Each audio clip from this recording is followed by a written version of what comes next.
Hello everyone, I'm Dr. Kruti Bhuskute and I'm going to speak to you about behavioral disorders of children and the scope of homeopathy. This is what the scenario becomes when something is labeled as a behavioral disorder or something affects the behavior of the child. So let us first see what the behavioral disorders comprise of. Difficulty in learning that cannot be explained on the basis of intellectual, sensory or health factors. Difficulty in building or maintaining the satisfactory interpersonal relationship with peers and children and teachers. Inappropriate type of behavior, that is acting out against self or others, harming oneself or harming others, and the feeling that he has a low self-esteem under normal circumstances. A general pervasive mood of unhappiness or depression, a tendency to develop physical symptoms of fears associated with personal or school problems. So this diagnosis is based on certain criteria, and it is always a clinical diagnosis that is established by any healthcare worker for these children. This criteria is largely laid by the American Psychiatric Association, and it is termed as the DSM-5 criteria. So there are various criteria for various types of disorders, and they are just too specific. So I thought of discussing some basic criteria which applies to all of these behavioral disorders. This constitutes of the onset of these symptoms before the age of 12, duration of more than 6 months, and the symptoms which are present in 2 or more settings, that is at home and school, school and society, home and society, or more than that. It causes significant impairment of daily functioning of the child or in development. Thus we come to certain types of behavioral disorders. These are conduct disorders, oppositional defiant disorders, ADHD, learning disorder, autism spectrum disorder, anxiety disorder, depression, and bipolar disorder. All these are definitely labels, and they cannot be or they should not be used strictly or solely, because they most of the times exist together, and very rarely it is just one disorder that is clearly to be found. And hence, before labeling, it has to be a cautious step.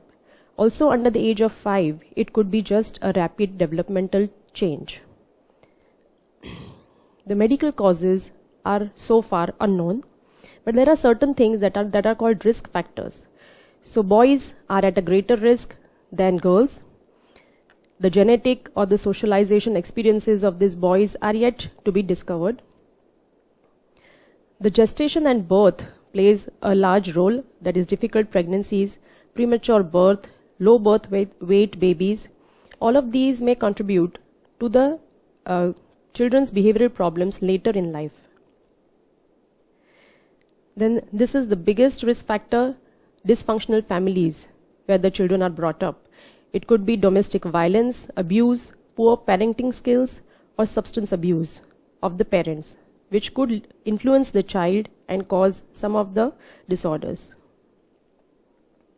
The basic nature of the child, which could be a very temperamental child who is difficult to manage, aggressive from an early age. These kind of children are more likely to develop behavioral disorders later in life. The other factors which more often influence the child are carer issues. Who is taking care of the child in the school, in the home, issues with those people, issues in the society, neighborhood, the company he keeps, the activities that he chooses. Some kind of violent activities have a great impact on the child, and he could display a violent behavior. Neglected child or over-pampered child are also at risk. It is found that behavioral disorders could be associated with learning difficulties. So there could be problems in reading, writing, often seen with these behavioral problems. Behavioral disorders can be secondary to intellectual disabilities. So children with intellectual disabilities are twice as likely to have behavioral disorders. And it is always found that in children who suffer from ADHD, some area of the brain which is known to control attention is often less developed. So we will take a look at the picture of the brain.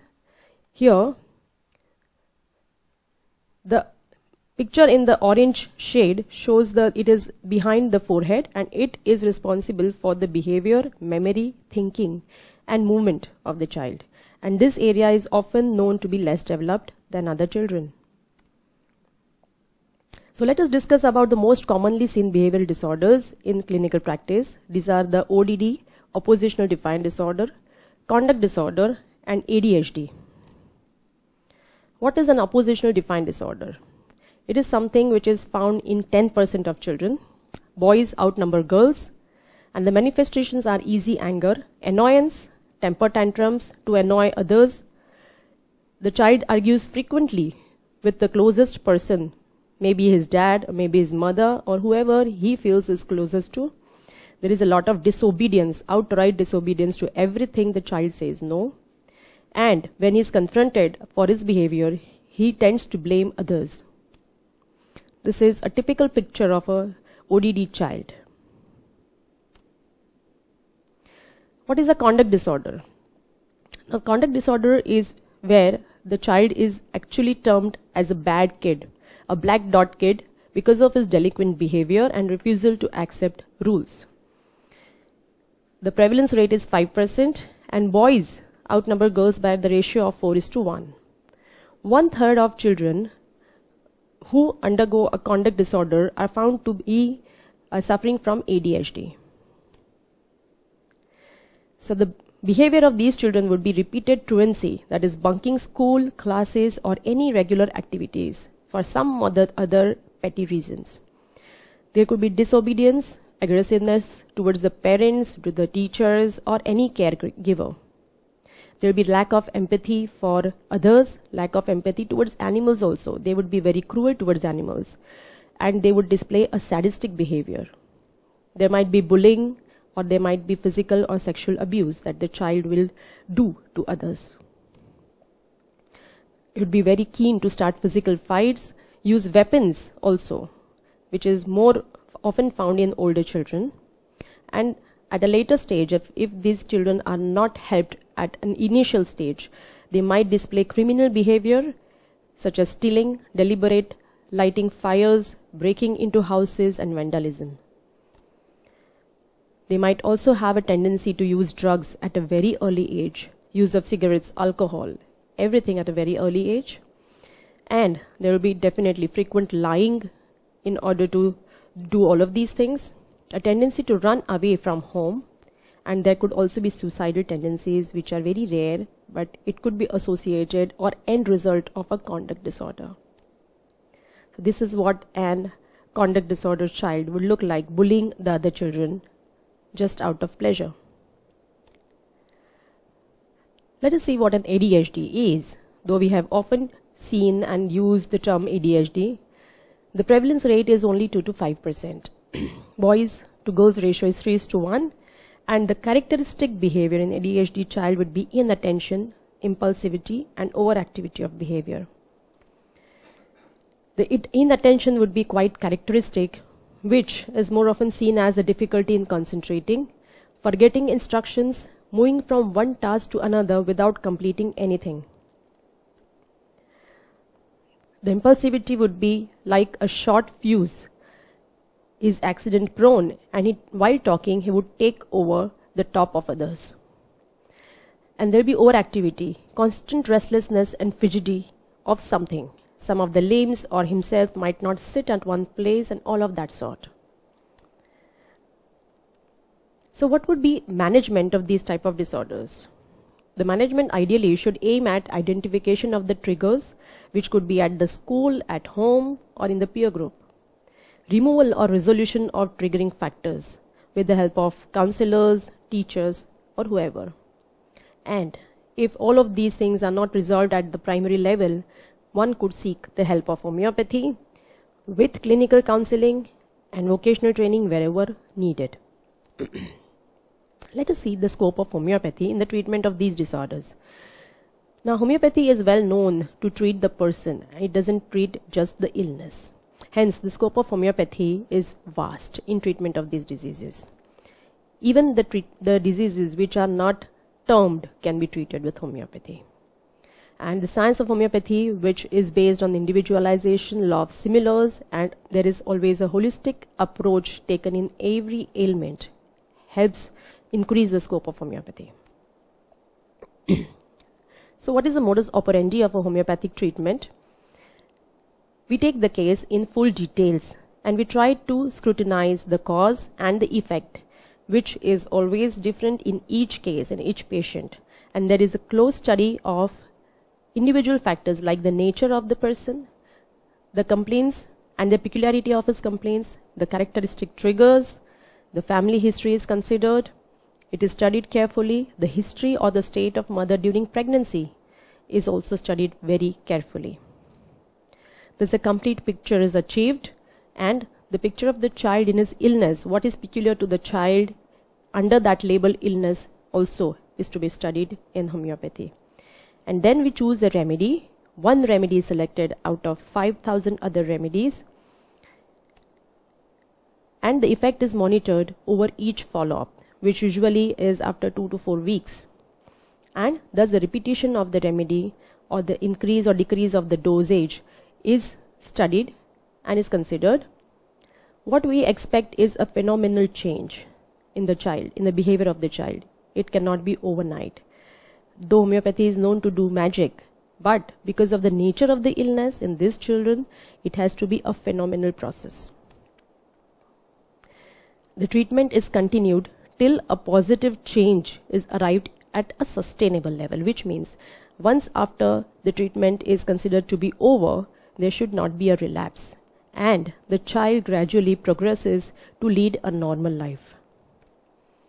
So I can give few case examples which will explain how homeopathy helps these children. This first case is a child of 6 years. He was on homeopathy since age 1 for recurrent coughs, colds and infections. And they were very happy. They left the treatment. But when the child turned 6, he started portraying some unusual behavior, and it kept on increasing over days and months. The child would back answer, be very aggressive, out of place, not in normal circumstances he would be very aggressive, be very violent. At few instances he also smashed the furniture, smashed a chair, and that is when the parents and the neighbors and everybody just wanted the child to be shown to a psychiatrist. They almost started considering this child to be a case of schizophrenia out of sheer ignorance. But because they had faith on homeopathy and the child had been helped by homeopathy earlier, they chose to at least consult us once before they can go for any further help. So the child's case was taken in details. What was peculiar to the child was observed, and a remedy was carefully selected. The parents were also counseled, and because in homeopathic case taking, we came across the trigger of the child, and this trigger was tried to be resolved, and for that the parents were counseled. The change in the home atmosphere was necessary, and that was suggested. So homeopathy with counseling and these changes that were suggested, after 15 days the outcome was lesser aggression, and after 4 months the child was actually a very calm child, and the episodes that would occur every now and then were observed to be absent over this period of 4 months, even at the triggers. The obstinate child stayed to be obstinate, but he was well manageable, and in normal circumstances he was not aggressive, unlike earlier. This is another case of a child who was 4.5 years. When he was brought to us, the mother said that he doesn't seem to listen to any of us. He doesn't take our instructions, doesn't sit for anything with me. He doesn't want to even do single activity like drawing at a stretch. The teachers he was going to a preschool, which is only until 3.5 years, 3 or 3.5 years. But at 4.5 also he was in the same preschool, and the teachers tried their best doing something with the child, but they had given up. They said that the child doesn't make any eye contact, and he doesn't sit at one place, which makes things difficult for them to handle. So by some pediatrician, he was labeled as an ADHD child, and everybody was of an opinion that he should go to a special school because nothing can be done of him in a normal setup. And the parents got panic. Hence they were recommended to us. The peculiarity of this child was also observed.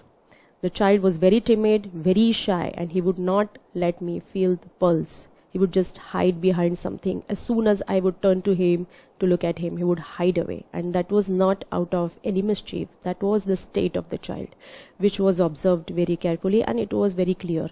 And thus, based on few of such peculiar symptoms, we prescribed homeopathy. And with each session, we gave some parenting tips, how to handle this child, how to work with this child, how to make him do certain kind of activities, what activities would help him, and all of these kind. We also advised some vocational help, which they underwent for 2 to 3 months, but ultimately they left because they felt that the child is already doing well with homeopathy. So the outcome after 1 year of treatment was the child started developing interest in what others tell him. He started looking at them.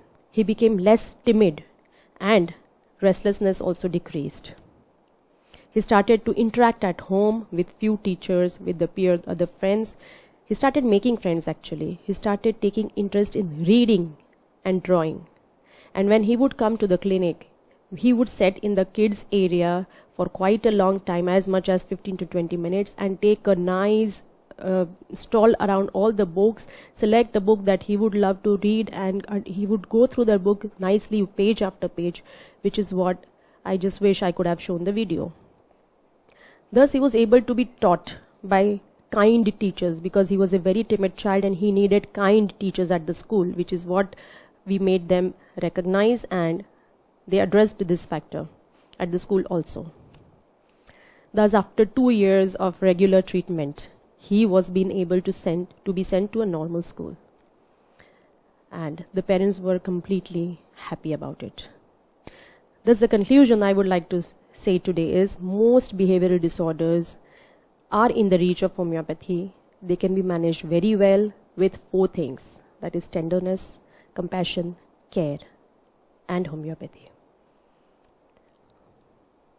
These are the children who need to be nourished, who need to be nurtured, and whose problems need to be addressed with utmost gentle care and with the right choice. That is how these children would say that we deserve you.